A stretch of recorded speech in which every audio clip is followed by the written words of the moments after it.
यह एक सत्य और आंखों देखी घटना है। हमारा गांव गोंडा जिले में पड़ता है।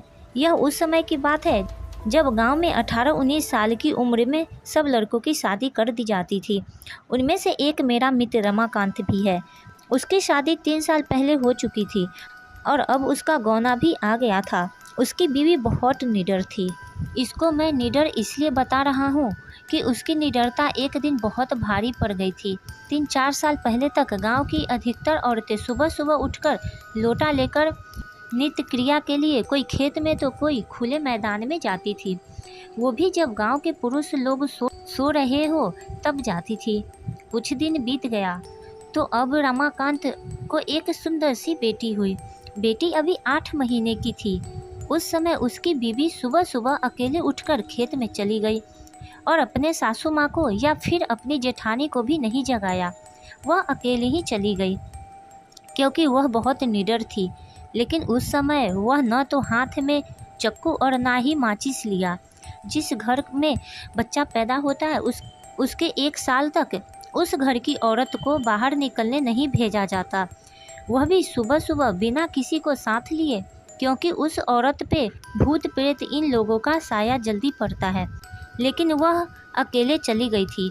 वहाँ एक बेल का पेड़ था, उस पर एक चुड़ैल घूम रही थी जो इसके साथ नहीं आना चाहती थी, लेकिन फिर भी वह आ गई।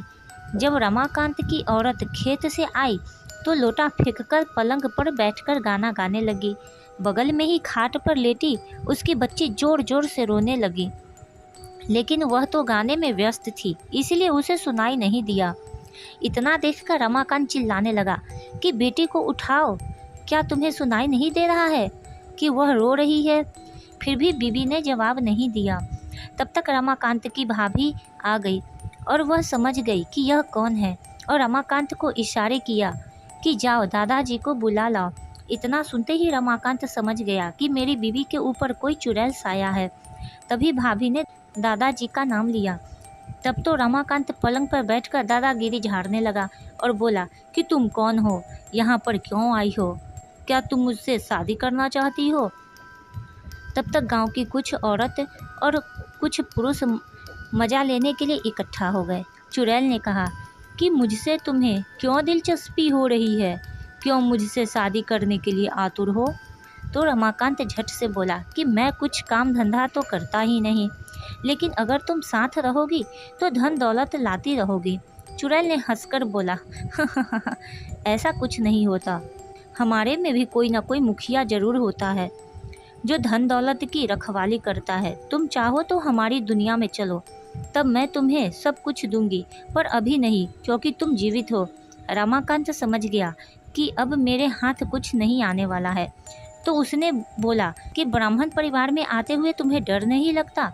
और नीचे बैठे हुए सब लोगों ने मजे लेते हुए हंस रहे थे। तब तक दादाजी भी आ गए और बोला कि यहाँ से सब लोग हट जाओ और अपने अपने घर जाओ।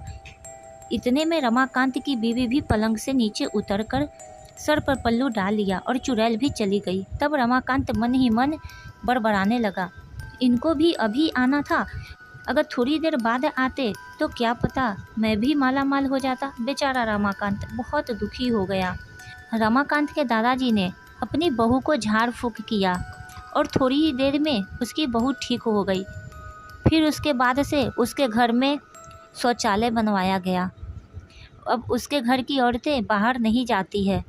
कहानी अच्छी लगे तो मेरे चैनल को सब्सक्राइब कीजिए।